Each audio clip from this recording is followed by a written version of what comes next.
Welcome to this special Italian wine podcast broadcast. This episode is a recording off Clubhouse, the popular drop-in audio chat. This Clubhouse session was taken from the Wine Business Club and Italian Wine Club. Listen in as wine lovers and experts alike engage in some great conversation on a range of topics in wine. If you enjoy listening, please consider donating through ItalianWinePodcast.com. Any amount helps cover equipment, production, and publication costs. And remember to subscribe and rate our show wherever you tune in.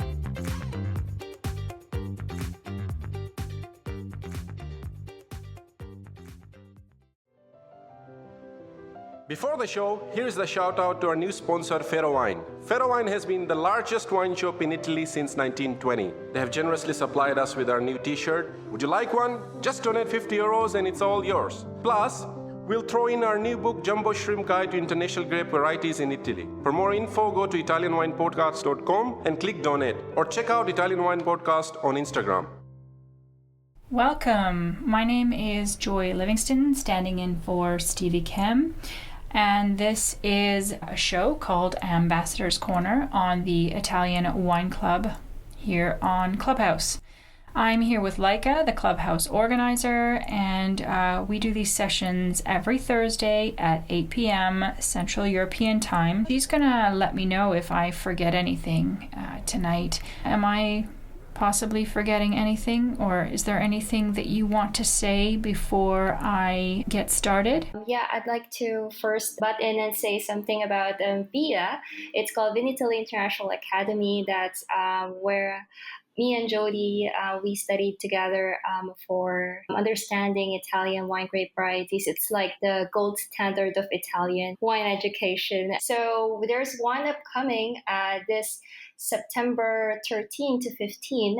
The deadline for the registration is September 3. So if you would like to join, the registration is still open. So it's going to be in Boston, Houston, and Seattle. It's an agile edition. And yes, just check on the website and also check on if you would like to ask some questions, have any inquiries or clarifications about the matter, just send an email to VIA, that's VIA, at justdothework.it. So that's it. Awesome. Thank you, Laika. All right. These sessions here, these are recorded, okay? And they will be released on the Italian Wine Podcast in the coming weeks. And that's for those people who are not able to, listen in because of their time zones. Let me just get into just a quick intro. So the idea behind this Ambassadors Corner is to give Italian wine ambassadors and wine lovers the opportunity to interview their favorite producer. And at the end of the discussion, we will give the audience a chance to participate in the discussion by asking questions. So today we have Jodie Hellman interviewing Enrico Dellapiana. I'm going to let Jodie introduce Enrico, but I'm just going to tell everyone about Jodie real quick, who I've met several times. She has come here to Verona for Vinitaly. She was at the Vinitaly International Academy this year, and so I got to chat with her then. And she was actually recently just on the podcast.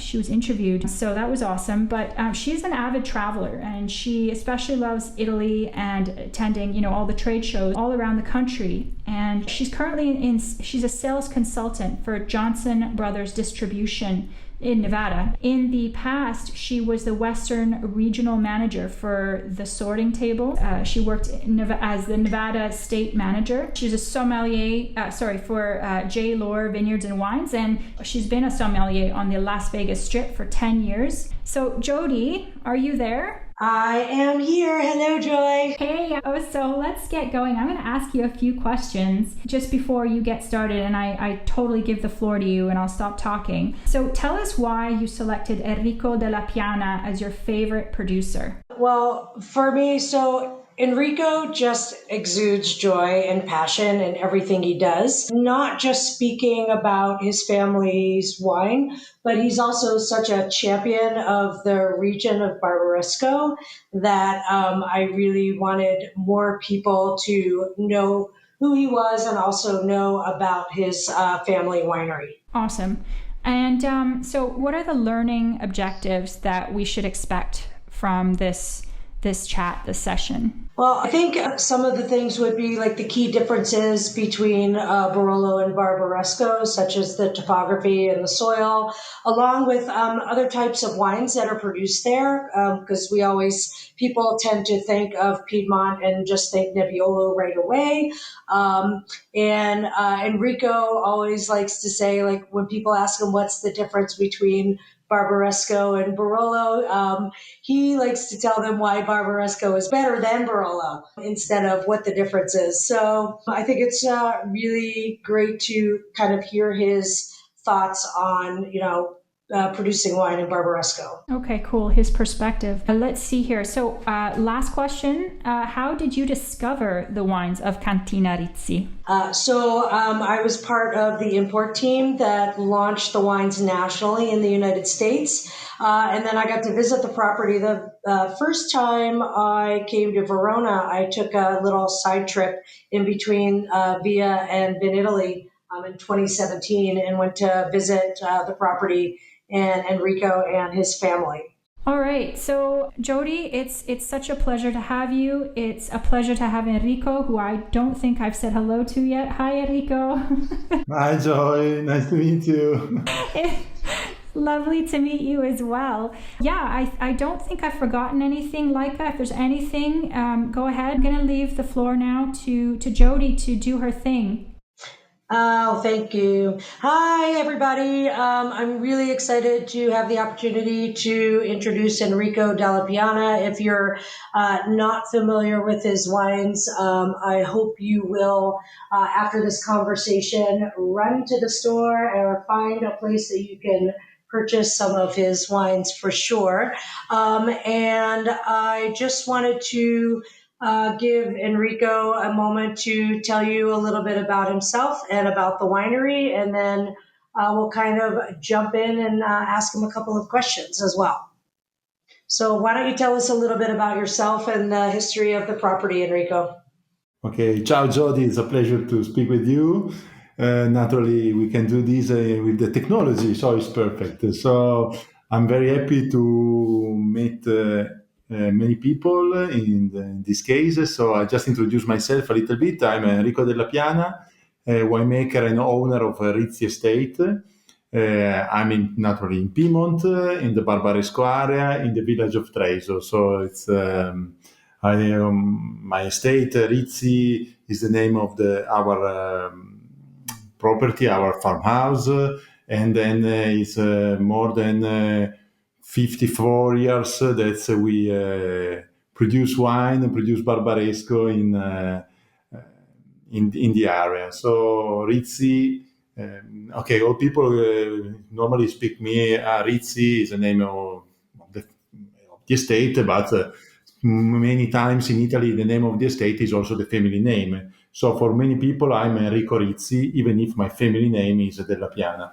And so it's funny because Rizzi for me is very important because Rizzi is the name of the estate, the farmhouse, the hill, the crew of Barbaresco. And finally, I joined the name Rizzi also in my family name, finally. And so we started to produce wine. It was my father, the person who decided to start making wine in the family estate because in 1974. But the property was my grandfather since the end of 19th century. So we always have this property at Rizzi.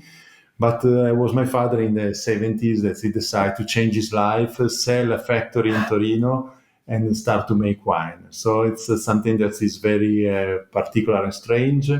Always when I describe my estate, I start with the story of my father because he's still alive, he's still strong, he still works. But he's a person that permit me now to speak with all of you, permit to make the most beautiful work because I'm making wine, so it's fantastic. But because my father decides to change his life in the 70s, he started to make wine, to work the field.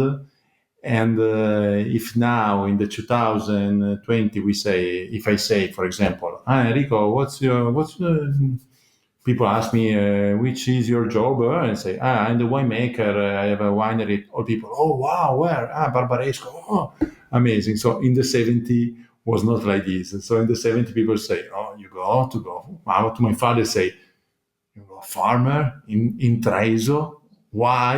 And not because he lived in a big town in Torino. So he moved, coming back. So it was something very brave, we can say, crazy brave. But finally, in this moment, I can say that my father make the best decision of his life, and fortunately, also for my life and the life of my sister and our family, because we live in a little paradiso, we can say, a little heaven in the middle, surrounded by vineyards.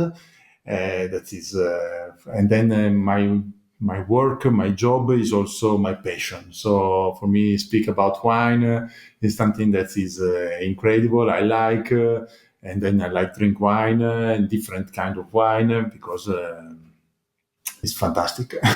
So, it really is a little slice of heaven if you've if anybody's had the pleasure of being there before. And his dad is still very active. When we had visited the estate just a few months ago, we were looking out from the top of the hill from the winery, and we could see his dad out on the tractor. He was pointing him out. He was running through the vineyards. So everybody in the family is still a part of what happens there. And you mentioned that Rizzi is not only the name of the winery, it's also a Cru vineyard where the winery is located. Why is that important to the quality of the Rizzi wines, and how many producers of the Rizzi Cru are out there? Like, is there anyone else using Rizzi as a Cru on their label? Okay, so in this moment, we have to explain a little bit about the Barbaresco region. It's just three very small village, Treviso, Barbaresco, and Neve, plus a little part of Alba. And all the area of Barbaresco is subdivided in 66 micro zone Cru in French terms, or geographic mention. And one of these is Rizzi, because Rizzi is not only, I will say, the name of my estate, but I live in Strada Rizzi and the Rizzi Hill. And so one part of this hill, the Cru take the name Rizzi. And more or less the Cru is more 60 hectares of vineyard. We own more or less 50% of the Cru. Then there is other producer that have the lower part of the Cru, because we have all the top part of the Rizzi Hill. And there is just one very small and young producer in San Rocco Senodelvio who make a little quantity of Barbaresco with the appellation Rizzi, so with the mention Rizzi. It's not monopole, unfortunately, but when the mention was created, was not possible to create a monopole mention, so there was more producer to, and then also Rizzi represent a particular area. It's quite big, so it's nice. It's a nice position, southwest position. How much of the Cru do you actually own? Of the 60 hectares does your family own? Actually, more or less 27 hectares in Rizzi. And now, of course, we know that Nebbiolo is the grape that everyone thinks of first when talking about Piedmont, but you are passionate about growing other varieties of grapes and producing different styles of wines, especially Dolcetto. Can you talk about why you feel it is important to you to continue to produce a wine like Dolcetto that may not have the cachet of Nebbiolo? Okay, so that's our estate. We make a different kind of grape because the Nebbiolo in particular need the best position, the south, southeast, southwest position. And so in our estate, we have also some east, north side or west side. But in general, we produce red wine, Dolcetto, Barbera, and Nebbiolo, and white wine, Chardonnay, and Moscato. So this is our variety that we have. But when you tell me about the Dolcetto, for me is really a particular and historical wine of the region, where represent the characteristic of Piedmont.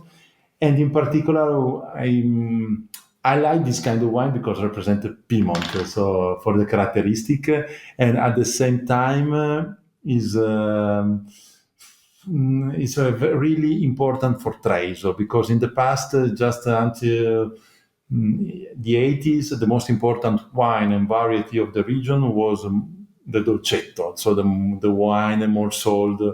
Then the Nebbiolo pass over, and so now the Nebbiolo is the most important grape, but is a part of historical of the region, and in particular Treviso is very, very well known for the characteristic of the crispy and the fragrancy of the Dolcetto. There are the hill of in Treviso and just two other hills just in front of my winery. That is a typical area of Dolcetto d'Alba. It's important to not lose this wine because the Nebbiolo in the last years, naturally, is also from one side also is correct, but it's like a cannibal. So it's a Nebbiolo everywhere. But it's important to maintain the Dolcetto for the characteristic and for the history, and also for the characteristic. I think that's for the different wine of the region, and I think that is another thing that is funny for the color of the leaves in the autumn, because the Dolcetto is a so red color, and also for when you look in the autumn when they change, the Nebbiolo is everything yellow, and so you see the red and the violet. You say, oh, this is Dolcetto, this is Barbera. So also for the pie. For the landscape is funny. Anyway, so I promote always the Dolcetto. I believe in this wine. It's a wine, easy, everyday wine, but can be really enjoyable and with many kind of food and easy dish. Maybe during the summer, drink a little bit more cold. It's great. Yeah, it's important to just for people to understand the history for sure. And then I know most of the people that are listening would never turn down a glass of Bollicini. And you decided to start producing Alta Longa, the Padose, in 2013. What was the inspiration for you to take on this challenge? Yeah, okay. So we start to make Alta Langa in the 2013, but it's true that I start to make Bollicine in 2007. So my first wine, I make experiment. I start to produce metodo classico, spumante metodo classico, and just I enter in the consortium of Alta Langa in the 2013.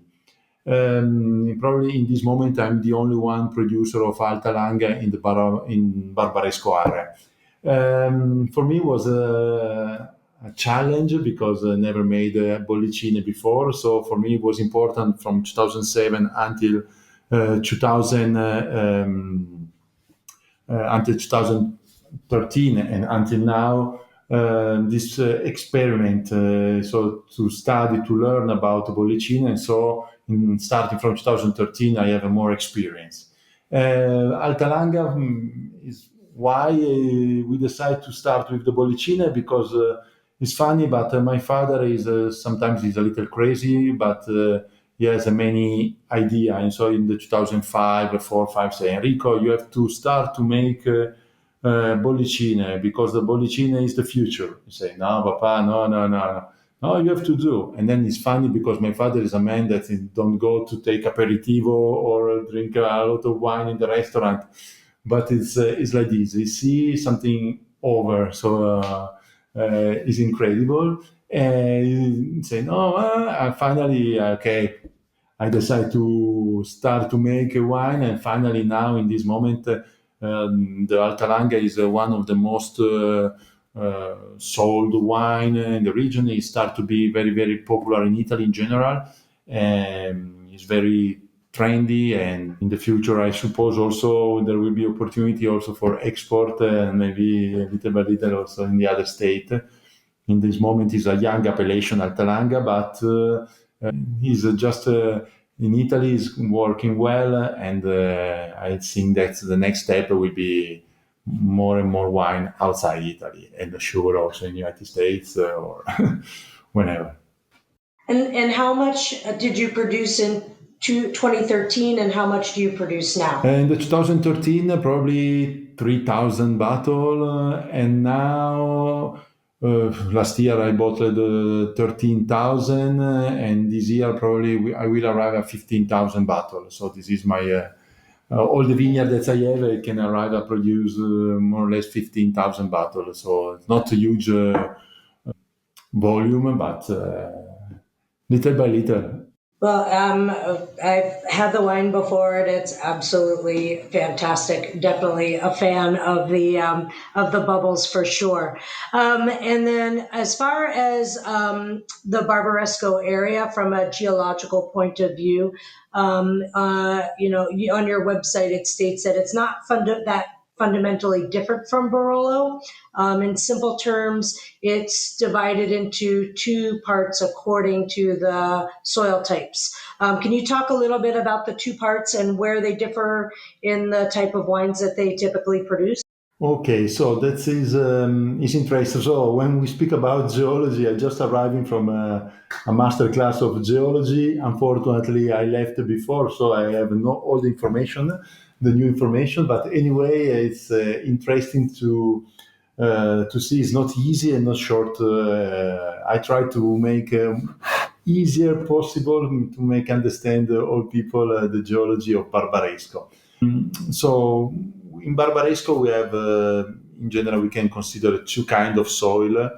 All the soil is sedimentary soil. So what's mean? In 15, 20 million years ago, there was the sea. And so all the land that you see now was at the bottom of the sea, 400-500 meters under the sea.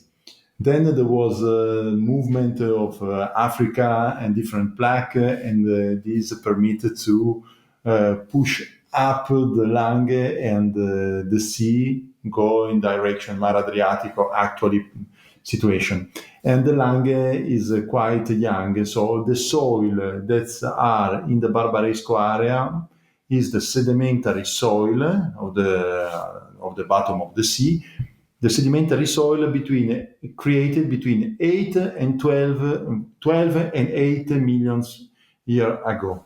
And in Barbaresco, we have two kinds of soil that is called Serravagliano and Tortoniano. So Serravagliano is older, and Serravagliano and Tortoniano is younger. Treso is in the older part. Barbaresco is more in the village of Barbaresco, more in the younger soil, if you can say younger. The characteristic of all our soil is in general that's more or less 50% is silt, and then the rest is clay and sand. Depend more clay in direction north and direction Barbaresco and the north part of Neve, more sandy in direction Treso. All this soil is characterized by a lot of limestone. So this is a little bit the characteristic. And this kind of soil with this characteristic is similar also in Barolo. More or less we have the same soil and the same geological period. In Barbaresco we have these two kind of only Serravagliano and Tortoniano is a geological period. In particular, the name of the soil is Formazioni di Lecchio in Treso and Marne di Sant'Agata in direction Barbaresco. So it's not easy to understand, but the geologic is always complicated. So I try to not make confusion. For me, it's important that these two different soil, we have a different crew in the area of Barbaresco. And one crew is in the sandy soil, more rich in sand, that's Serravaglian, and is the crew Nervo.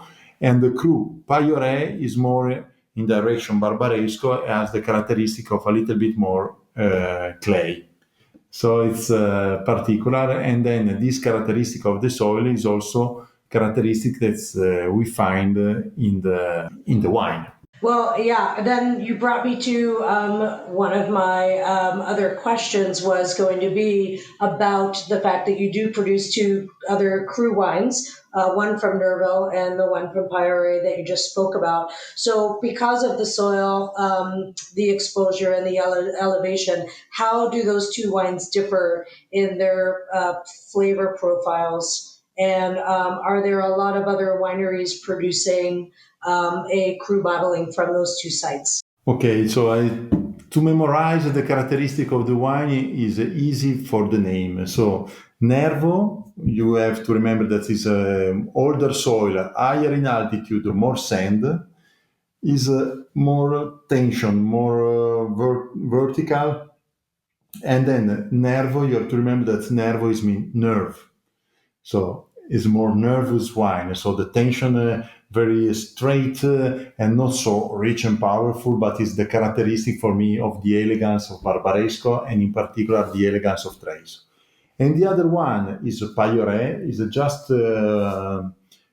is still in Treviso, but at the limit with Barbaresco. The characteristic is the marl, marl, the Sant'Agata marl, more Tortonian soil, more rich in little bit more rich in clay, higher percentage of clay, and this gives the wine more rich, more sugar, more powerful. So easy to remember. Payore, powerful. Nervo is a nerve.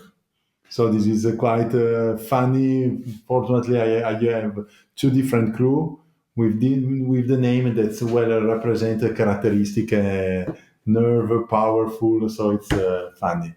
Which producer make Nervo? Nervo is a 16 hectare of crew. We have four. My place, my part of Nervo is just the higher part under the village of Treviso between Bernardotto and Bricco di Treviso. So my neighbor is Ceretto is Pio Cesare. But Nervo, in this moment, there is only three owner in Nervo, and then one is Pertinace, another one Piazzo, and then naturally Rizzi that we make in Nervo. And Payore is probably one of the most famous historical crew of Treviso and also for all Barbaresco area. Is a 25 hectare in total. 10 of these is owned by Gaia. That it doesn't put Payore on the label, but he used this grape for the Barbaresco, for his Barbaresco. And then there is another producer in Neve that is called Sottimano and Belcolle. Probably soon there will be other producers, but in this moment there are only three wine with the label Payore. But the story is Gaia that he bought Payore in the 70s because there was another producer that's make amazing wine, Giovannini Moresco, in the 60s and in the 70s, he make fantastic wine from Payore. And so Gaia fall in love of this terroir, of this crew, I decided to buy. And then when my father and I, we have the opportunity to buy in 2004 and 2007, 3 hectares of Payore, I say, okay, we have to buy it because it's incredible. And so I'm very proud of this crew. I think if anyone out there really wants to get a sense of place and really understand that to be able to taste something side by side and understand how different the vineyards can be in such a small area, tasting your Nervo and your Payore wines side by side is a really great way to understand what you're talking about how that small little difference does make a difference in the wine. So I encourage people, if you have the opportunity to try them side by side, to definitely do so. And then within the Rizzi crew, you have a tiny section that is the Boito section that you do a Reserva bottling from.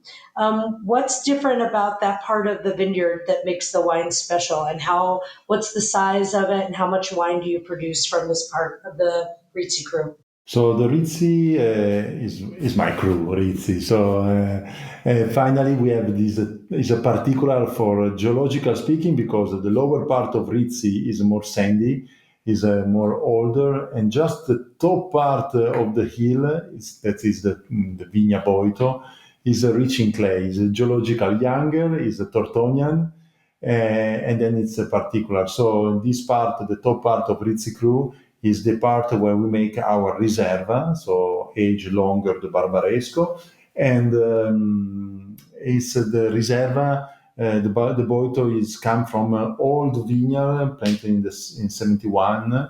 That is 50 years old, just 1 hectare and a half that I use every year. And depend of the year, the production is between 3 and 6,000 bottles a year plus minus. So it's a small quantity, but for me it's a very small production.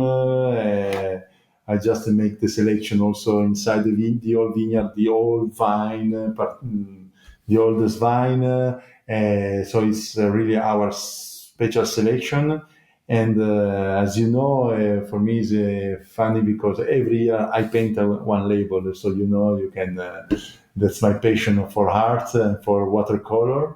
And so I decide to use special my paint for every year. There is one painting that is.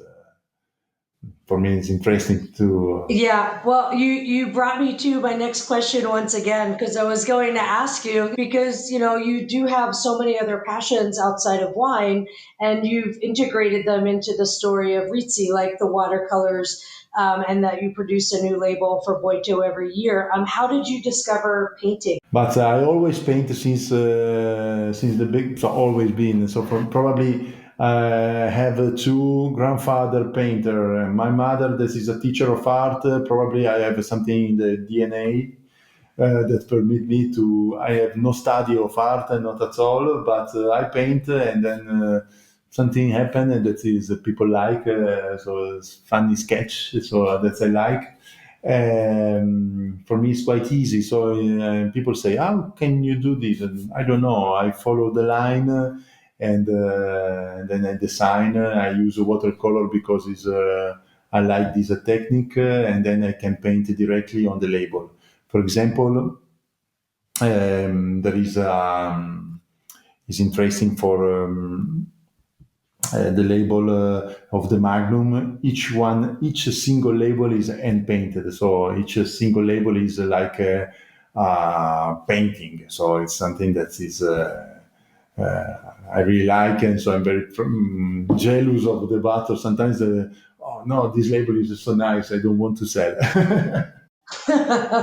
Yeah, I mean, so not only are they getting a work of art inside of the bottle, but people are buying an individual one of a kind work of art on the outside of the bottle with the labels of the magnums. If you're lucky enough to get a magnum of Boito, you don't make very many of those, correct? It's a 100, 150 magnum and label. So then depend the vintage. And but finally, so when you ask me about the art passion, I can say that the wine is at the same time passion like painting. So it's for me every year is a new to make every year is a new art, the new wine. I have a new expression exactly every year. It's completely different, and sometimes what happens? Sometimes there are some paint that's is better than another one, but it's the nature also in the wine. So sometimes. I think that I make a fantastic job because it's put together passion of drink wine, the knowledge, the history of the finally every bottle of wine that you open, maybe open a bottle of 1990 and say, "Oh my God!" So you coming back in your life, in your story. So I think that the wine it's like a heart, and so I can also put together my painting. Permit this kind of job permit me to have really a different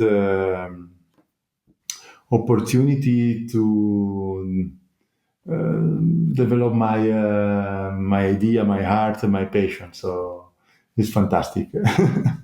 Well, one of the other things that I think a lot of people, especially maybe more in the U.S., when they think of history or they think of Europe and Italy, and the history is longer, so they just assume that the families have been doing this much longer. Obviously, like you said, the family has owned the estate since the late 1800s, in the 19th century, but also, your dad didn't start making wine. Really, you're the second generation to be making the wine there. And prior to you making the wine, you played basketball for quite some time in Italy. And could you tell us a little bit about the team that you played for and maybe how the discipline of team sports prepared you for life as a winemaker? No, this is the sport. The basketball is my passion, and so it's interesting because, for example, I just painted the label of the vintage Boito 2016. I just make a paint dedicated to Kobe Bryant that he passed away. Unfortunately, that he was a fantastic player, half Italian because he spoke perfectly Italian. He lived in Italy, so I dedicated the vintage 16. I painted the two T-shirts of number 8 and number 24 with the color Laker in the label. And so this is It's a beautiful tribute. my tribute to a fantastic player, and so fantastic vintage. But it's also because sometimes there in my paint in Boito there is the basketball. So because I play for 25 years basketball since when I was 39, so very old. And then I decide, so for me the basketball is my passion. I play for a long time here in Alba in my team. Naturally, I'm not an NBA player, but I'm a good career in the regional area. And then you ask me about basketball. So I think that is very important because you understand when you play, you play in a team, and then when you are in the winery, you are in a team. So it's important that the person that's work with you are happy. Like when you play basketball, that's everyone have to take a ball, they have to shoot. You can be one man show. It's important to create a team and then at the same time, for example, it's interesting to understand your evolution like a player. So when you was 16, 20, 24, 30, 35, 40 years old, and so you recognize, you remember how was your evolution. And finally, is the same thing that's happened in the life of a winemaker owner of one estate. So my father, maybe 20 years ago, he decided it was the most important, and then he was younger, with energy, but his experience. And maybe now that he's older, is the 40 years old basketball player. And so you have to understand that maybe there is another one that's like me, that is a 27, 28 basketball player we can consider with energy. And so it's important. And probably in the future, with the basketball, I can learn that I have two nephews, and then I hope that they continue my job. When they will be 20, 25, give them importance, support. This will be so leave a space also to the other people. So this is important that basketball and at the same time also work in the wine team is very important. Basketball team, a wine team is very, very, very important. Oh, I see on the via chat that Leica had put a shot of you doing some paintings of the label. So if anybody wants to see some of Enrico's work, you can actually find them on the website.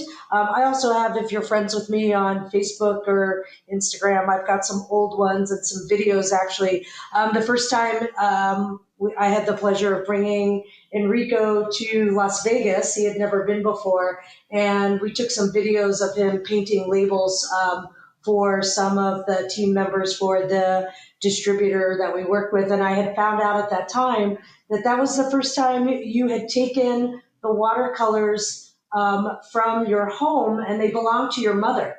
So you were painting these labels, and you had traveled with the watercolors, yeah, that belonged to your mom. So I really loved that you had taken that with you. So, and then and basketball does come up a lot. I think the 2013 label was a basketball themed label as well. Yeah, that is. I've just paint a playground basketball also because was the battle or when I finished to play basketball. So I dedicated to myself, to my basketball passion, the label of Boito 13. So it was funny, and then I paint. And sometimes when I paint the label directly like this, I use the basketball team. So it's the basketball idea. I paint something like this. So I had one more question for you, and then I wanted to open it up to the audience as well. So because you're such a basketball fan, and I know there are a lot of, there's kind of a little culty group in the NBA of passionate wine lovers. If there was someone that you could get to meet or come visit your winery and taste your wines, who would you like to, who's the one person you'd love to have come and visit your winery that's a basketball player? So just I have the chance to speak and met personally tasting wine together with Dwayne Wade. So because we have a common distributor in Canada, and so we taste together wine. So it's fantastic because I see only 3 matches of NBA, and all the 3 matches was with Dwayne Wade playing in Miami. And so, but there are so many. No, I know that there are many basketball players that invest in wine. They have a wine passion. So LeBron James, I know that he drink a lot of wine. So it's a postal. So you'd like to have LeBron James come visit you. I would like, because it's really would be fantastic. So I can say because I know his passion. I don't know that his passion is on the Nebbiolo, but I would like to make understand that this wine because the Nebbiolo and the Barbaresco, okay, for me is an easy wine, but I understand that it's not so easy. It's more cerebral technique, so it's important. I will be make. Know better the area, so it would be great. I so appreciate you taking the time to talk with everyone. I think there's a couple of people waiting to maybe ask some questions. Joy, are you able to open up for some questions for Enrico? Yes, absolutely. So if anybody has any questions, put up your hand now. I see Slavik is up on the in our little chat up there. Slavik, did you have a question for Enrico? Hello, Enrico. Maybe I don't have a question, but just want to share my experience with your wines because we met each other before the COVID time. It was in the Grandi Lange event at the beginning of 2019, and I really appreciate it. I know that you cooperate with some importer in Poland, but I really appreciate your wines. And I cooperate with your neighbor close to you with some other producers from Trezo, and so it's a great opportunity. And thanks to you and thanks to Jodie to have a possibility to hear the interview with you, and it's a great. Thank you very much. And then I hope that if this COVID passes, so I wait for you in my winery. Yes, that's great. That's fantastic, and I want to tell you that we share the same passion because I was also a basketball player, but only in the high school. But I don't have a physical condition to be a good player, so I switched my passion to basketball to be a basketball referee, and I was a basketball referee in Poland for 14 years, and I appreciate the Premier League of in Poland of the men's basketball and the extra league of the women women's basketball in Poland. So when I stopped my referee career, I started my passion for wines. So that's we've got almost the same history. Okay, fantastic. Thank you very much. Hope to see you soon. Alberto, do you have a question? No, not really. I just wanted to thank again Enrico. We met a few years ago. I visited the winery, and it was one of the last moment things. It was at the end of the day, and so it was sort of impromptu. And I got a great visit, got to meet his dad and everything, and they're fantastic wines that we met. So complimentary again, and look forward to meeting you again soon. Thanks. Grazie Alberto. Enrico, I have one question. I'm not sure. In terms of your favorite food and wine, can you give us like a couple good pairings with your wine? In general, okay, Barbaresco. Okay, we can speak about Barbaresco. The pairing, so people say with meat. So fortunately, the Barbaresco is more gentle, more elegant. It's the Nebbiolo. That sometimes match well with a good pasta and then good meat. You have to consider that, for example, last Sunday we have a dinner with other 7-8 producers of Barbaresco, because we are lucky in Barbaresco that all producer is very close. We have not fight, so it's all people who collaborate, promote the wine. And so we have just a dinner. All producer bring 2-3 bottles of Barbaresco, and so we start from antipasti and we finish. I don't remember if the dessert is arrived or not, but because we drink too much. But it's a match. But finally, no, that's the part of the joke. I like very much with a good. In people say game, but I like with a good steak. For me, is a good filet. It's fantastic match with a good Barbaresco. So for me, you're a good high ribbon or something like this. That's I enjoy it so much. Oh, that sounds absolutely delicious. Steak is my absolute favorite. No, sorry. That's when I speak about food now. It's just mostly dinner time. So I say, okay, Barbaresco with a steak. Oh my god! And if anybody does want to visit the property, they do have apartments that they rent as well, and it's centrally located. It's just a few minutes up the hill from Alba, a couple minute drive from Barbaresco. It's really, truly in the center of everything. So it's a great jumping off point, and you can book the rooms there. They're quite lovely, and it's a fantastic view when you get up in the morning. So I encourage you to go and visit Enrico for sure. The apartments are for rent. You have 2 apartments available to rent there? Yes, two small apartments. Yeah, now we are restoring, but anyway, soon. They're still very comfortable, so it's fantastic. Thank you so much. And then there will be also normally my sister Iole, that she's always the person that's normally make also a lot of tasting, meeting people. So because sometimes I'm more the winemaker, and so in the cellar I pass, I say hello, shake hand, and then there is more my sister that she has time to meet everyone, and so it's we are a good team in the Rizzi family. Well, it was an absolute pleasure to hear from both of you. Jodie, you make an awesome interviewer. And Enrico, I thought that was such an interesting interview. And I'm just looking at your website right now. These are really lovely watercolors. It's really great. It's cool. It was a pleasure to hear both of you, and I hope that you guys tune in to the Italian Wine Podcast when this comes out, probably sooner than later.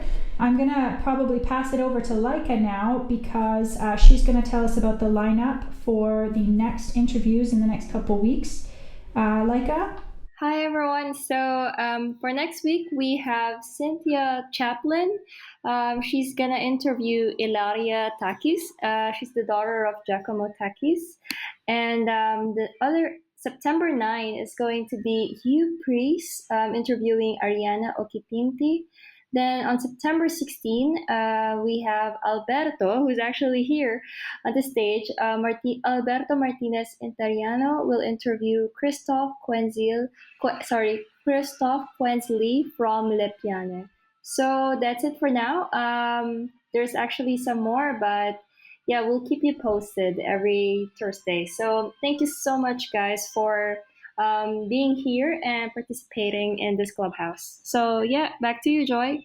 Okay, well, yeah, that's it. I wish you all the best, everybody, and have a fantastic evening. Thank you very much. Ciao. Ciao Jodie, ciao Joy, ciao Ciao, everyone. Thank you very much. Thanks, Enrico. Ciao.